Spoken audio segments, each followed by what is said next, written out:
Forrest here with my first video. This opportunity does bring substantial rewards for very many, including funders. It also includes action to gain real justice and our rights from those who want them destroyed.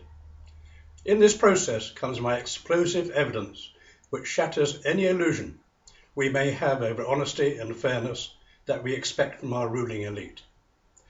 So, first things first. In 1972, the UK signed the important EU treaty, no less to preserve our human rights. It was based upon Winston Churchill's sponsored Universal Declaration of Human Rights, UDHR for short, which led to the establishment of the European Convention on Human Rights, ECHR for short. Those rights were, not least, designed to be used by us against oppressive, unjust, and unfair abuse of power. An all-powerful state was identified for the purposes of example. However, with the arrival of the socialist government in 1995, many people therein, particularly Blair, Brown and Straw, found a great problem in that the ECHR gave too much power to the people. They wanted to act without criticism, even public knowledge. Additionally, the power of the people interfered with the power and freedom, particularly of the judicial system, they being the strong arm of the establishment. Therefrom, the Human Rights Act 1998, HRA 98 for short, was cleverly conceived and became law. That document is one of the biggest betrayals and cheating of our country imaginable. It claims to incorporate and then enhance all our rights within the ECHR and the UDHR.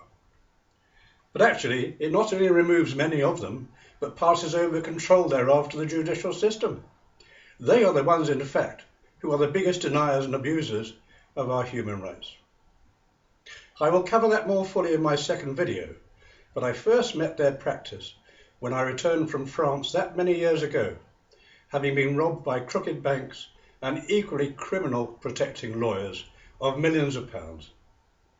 I have been struggling to get justice ever since, until I lifted my eyes and saw the real cause of all this corruption: the UK Parliament. There too, I have lodged a justified substantial claim.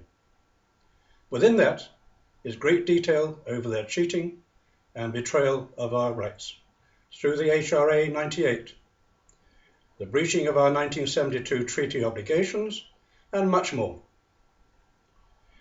Mrs. May received copies of all documentation. All of them have remained silent, except a letter from the Ministry of Justice, under Michael Gove MP.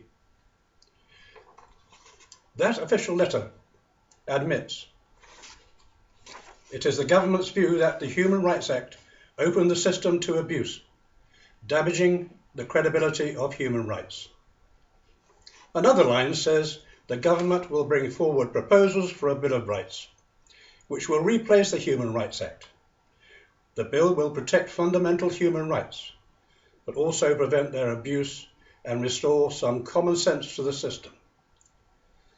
So that sets up the starting background for this opportunity and cause. A cause which works for the people. A cause for morality and justice. Now, this is just the beginning of the deceit and dishonesty which flows from what I report. Thank you for watching. My next videos will reveal more, very much more.